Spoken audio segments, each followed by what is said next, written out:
આપ જોઈ રહ્યા છો સાંપ્રત ન્યૂઝ અને હું છું પરમાર સ્ટીવન। સાંપ્રત ન્યૂઝના અગાઉ એક અહેવાલ પ્રસિદ્ધ કરવામાં આવેલો, જેમાં સ્થાનિક રહીશ દ્વારા એક નેતા ઉપર ગંભીર આક્ષેપો કરવામાં આવ્યા હતા।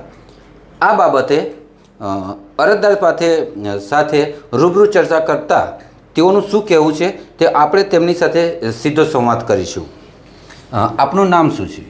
મારું નામ પટેલ અતુલકુમાર ચંદ્રકાંત છે। હા, એક હપ્તા પહેલાં આપના દ્વારા કોઈ આક્ષેપ કરતી ફરિયાદ કરવામાં આવેલી।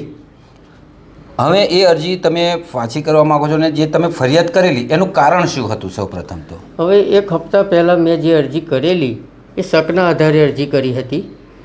ઊંડાણપૂર્વક તપાસ કરતાં મને જાણવા મળ્યું છે, એટલે હું મારી રાજી ખુશીથી અરજી પાછી ખેંચવા માગું છું અને મારી નમ્ર વિનંતી છે કે એ વ્યક્તિ દ્વારા મારે હવે કોઈ એ નથી અને હું કોઈના દબાણપૂર્વક વગર મારી રાજી ખુશીથી અરજી પાછી ખેંચું છું। જી, કોઈ પણ વ્યક્તિએ દબાણ કર્યું નથી, મારી મરજી વિરુદ્ધ હું આ અરજી પાછી ખેંચું છું। જી, સદંતર તે અરજી ખોટી હતી અને શંકાના આધારે કરેલી તેવું અરજદાર પોતે જણાવી રહ્યા છે।